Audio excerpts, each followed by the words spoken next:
আসসালামু আলাইকুম ওয়া রাহমাতুল্লাহি ওয়া বারাকাতুহু। সম্মানিত দর্শক মণ্ডলী, আপনারা সকলে কেমন আছেন? আশা করি আল্লাহর অশেষ মেহেরবানিতে আপনারা সকলেই ভালো আছেন। সো বন্ধুরা, জানার কথা টিভি থেকে আমি আছি আপনাদের সাথে। আমার নাম আব্দুর রাহিম।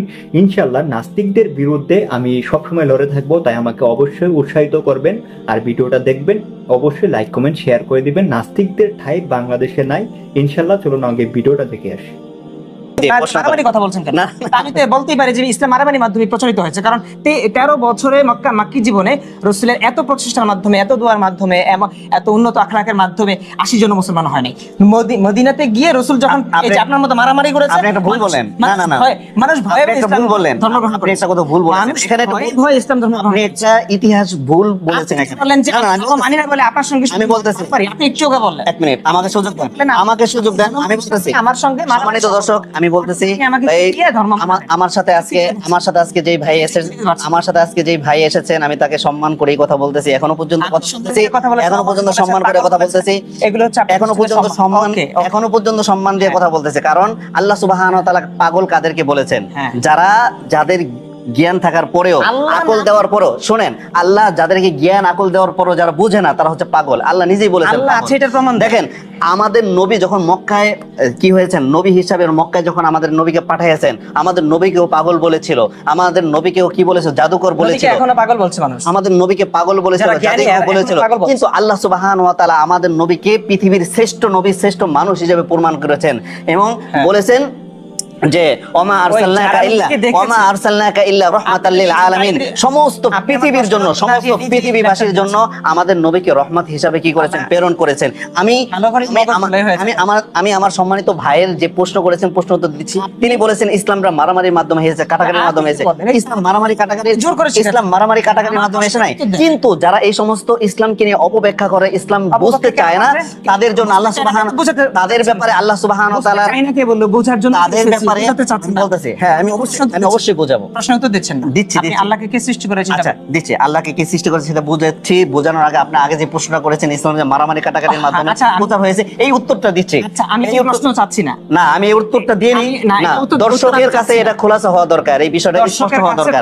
দর্শক এই বিষয়টা স্পষ্টভাবে আপনারা জেনে নেন। ইসলাম মারামারি কাটাকাটির মাধ্যমে হয় নাই, কিন্তু যখনই দরকার হয়েছে, যখনই মারামারি দরকার হয়েছে, কারণ একটা গাছ, ফল গাছ যখন লাগানো হয়, ফল গাছের চারপাশে কি হয়? আগাছা হয়। এই আগাছাকে পরিষ্কার করার জন্য আল্লাহ সুবহানাহু ওয়া তাআলা কোরআনুল কারীমে ইরশাদ করেছেন, ওয়াকাতিলুহুম হাত্তা লা তাকুনা ফিতনাতুন ওয়া ইয়াকুনা দ্বীনু কুল্লুহু লিল্লাহ। যে এর হচ্ছে ফিতনা, এই আগাছাগুলো হচ্ছে ফিতনা। আল্লাহ সুবহানাহু ওয়া তাআলা আগাছা সৃষ্টি করতে চান নাই। আল্লাহ সুবহানাহু ওয়া তাআলা কি করতে চেয়েছেন? এই যে আপনারা এমন ফল গাছ সৃষ্টি করতে চেয়েছেন। তো আল্লাহ তাআলা তো উদ্দেশ্য ফল গাছ, তো ফল গাছকে বাঁচানোর জন্য আগাছাকে কাটা, এটা হচ্ছে ইসলামের বিধান। অতএব এটাকে মারামারি কাটাকাটি বলে যারা কি করতেছে? অপব্যাখ্যা করতেছে, ইসলামের অপব্যাখ্যা করতেছে, তাদের এই বিষয়ে স্পষ্ট হওয়া দরকার।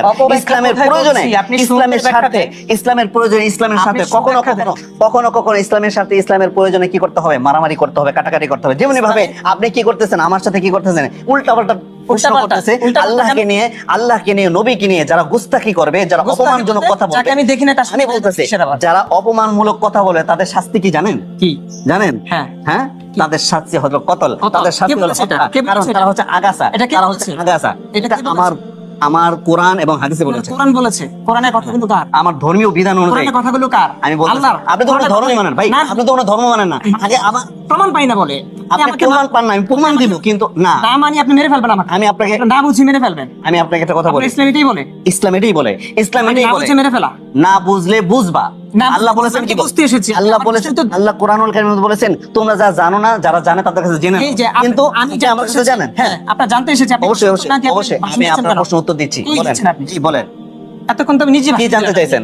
আমি আপনার কাছে যেই প্রশ্নগুলো জানতে চাই, একটার উত্তর পাই নাই। এক নম্বর আমি প্রশ্ন চেয়েছি, আমি আপনার কাছে এসেছি, আমি তো আপনাকে জানাতে আসি নাই, আমি আপনার কাছ থেকে জানতে এসেছি। আমার কাছে জানতে এসেছেন, আপনার জানার মেধা কতটুকু আছে? আমি দিলে আপনি কতটুকু নিতে পারবেন সেটা তো আমার জানার দরকার আছে। আচ্ছা, আপনি কতটুকু নিতে পারবেন?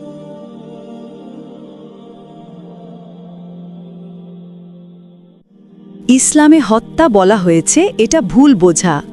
ইসলামে সাধারণ মানুষকে হত্যা সম্পূর্ণ হারাম।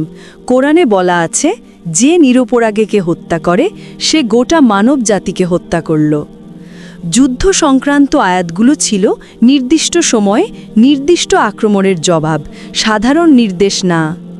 2. ইসলাম জোর করে ছড়ায়নি। ইসলাম সবচেয়ে বেশি ছড়িয়েছে বাণিজ্য, সুফি দাওয়াত ও সামাজিক প্রভাব দিয়ে। যেখানে মুসলিম শাসন ছিল সেখানেও মানুষ শত শত বছর ধর্মান্তরিত হয়নি, এটা প্রমাণ করে জোর ছিল না। ৩. যুদ্ধ ছিল রাজনৈতিক প্রতিরক্ষা, ধর্ম নয়। প্রথম যুগে যুদ্ধগুলো ছিল রাষ্ট্র রক্ষা ও আক্রমণ প্রতিহত করার ব্যাপার, ধর্মান্তরের জন্য নয়। কেউ মুসলমান না হলেও ইসলামিক রাষ্ট্রে ট্যাক্স দিয়ে শান্তিতে থাকত। ৪. নাস্তিকের দাবির মূল সমস্যা প্রমাণ নেই। যদি কেউ বলে ইসলাম জোর করে ছড়িয়েছে, তাকে বলো কোথায়, কোন দেশে, কোন সালে, কত মানুষকে জোর করে ধর্মান্তরিত করা হয়েছিল, একটা প্রমাণ দেখাও। এটার জবাব কেউ দিতে পারে না।